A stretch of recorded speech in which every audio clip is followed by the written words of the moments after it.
Sini ada pertanyaan, bagaimana cara kita atau ikhtiar kita untuk supaya bisa tetap istiqamah di atas tauhid dan sunnah.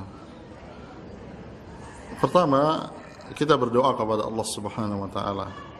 Karena Dia Allah Subhanahu wa taala yang memberikan hidayah kepada tauhid dan hidayah kepada sunnah Rasulullah sallallahu alaihi wasallam. Allah berfirman di dalam Al-Qur'an, innaka la tahdi man ahbabta walakinna Allah yahdi man yasha.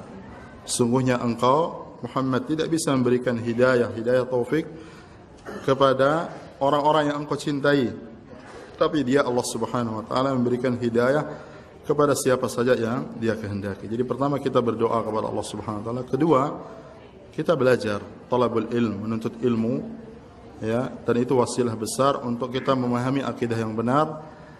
Dan kita belajar dari rujukan yang jelas dari orang-orang yang kita kenal yang mengajarkan tauhid, yang mengajarkan akidah, ya, dan mengutamakan orang-orang yang senior dan lebih utama di dalam ilmu, di dalam dakwah. Karena Rasulullah SAW bersabda, al-barakatu ma'a akabirikum. Keberkahan itu bersama orang-orang yang lebih tua dari kalian dalam masalah ilmu, dalam masalah dakwah dan sebagainya. Jadi kita setiap apa permasalahan yang kita hadapi dalam masalah ilmu, kita berusaha merujuk kepada orang yang lebih di dalam masalah ilmu, dalam masalah apa? Dakwah, ya. Kalau kita dalam masalah dunia misalnya kalau kita sakit, mesti kita cari dokter yang paling apa? Spesialis. Kadang-kadang kalau banyak dokter spesialis, kita cari yang paling tenar, yang paling banyak dia sebab sebagai apa? Kesembuhan, paling ahli, lebih lama dan sebagainya. Itu dalam masalah dunia. Padahal kita kalau salah, celakanya hanya celaka di dunia saja. Tapi kita kalau dalam masalah ilmu, kita kadang-kadang sama siapa saja. Buka net kan gampang. Ada Mbah Google, gampang. Ya, tinggal cari apa saja. Itu bahaya. Harus kita punya pembimbing dalam masalah ilmu. Di internet itu kayak orang, bukan hanya di samudera. Kalau ada yang lebih dari samudera, lebih daripada itu. Jadi semua ada di sana. Ya, kita harus ada pembimbing. Pembimbing yang akan menunjukkan kita ini, dan itu kepada orang-orang yang jauh lebih berilmu. Selama ada di situ orang-orang yang lebih berilmu, maka kita dahulukan mereka yang paling utama, yang harus kita jadikan rujukan. Oleh karena itu di dalam muqaddimah Sahih Muslim, Imam Muslim membawakan perkataan Imam Muhammad bin Sirin. Beliau mengatakan, inna hadzal ilma dinun fanzuru amman ta'khuduna dinakum. Sungguhnya ilmu ini adalah agama, maka hendaklah kalian melihat dari mana kalian mengambil apa? Agama kalian. Ya, jadi kita harus apa? Hati-hati, hadar. Jadi berdoa, kemudian menuntut ilmu dari orang-orang yang kita ketahui ilmunya, kemudian sabak dahulunya dia di dalam masalah ilmu, dalam masalah dakwah.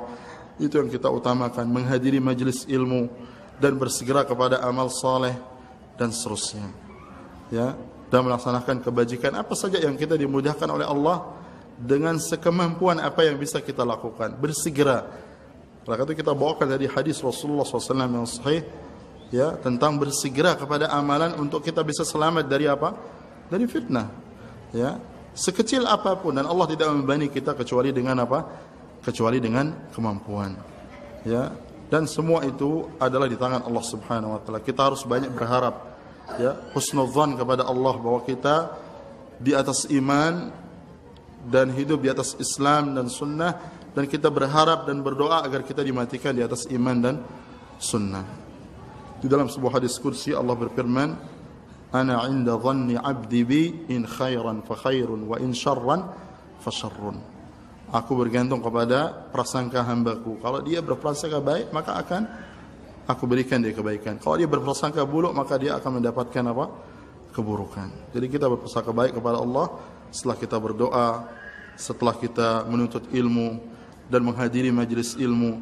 Dan hatta kita sudah memiliki ilmu, jangan kita bakhil terhadap diri kita untuk menghadiri majelis.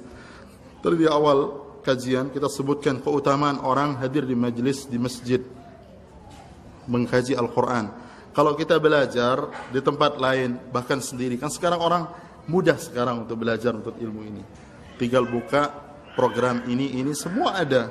ya satu CD atau satu alat, dia mengumpulkan ribuan, puluhan ribu kitab. Sudah, saya duduk di rumah saja. Tapi kita tidak dapat fadilah duduk di majlis, di masjid Allah Subhanahu wa taala pada hadis yang kita sebutkan tadi. Wallahu a'lam.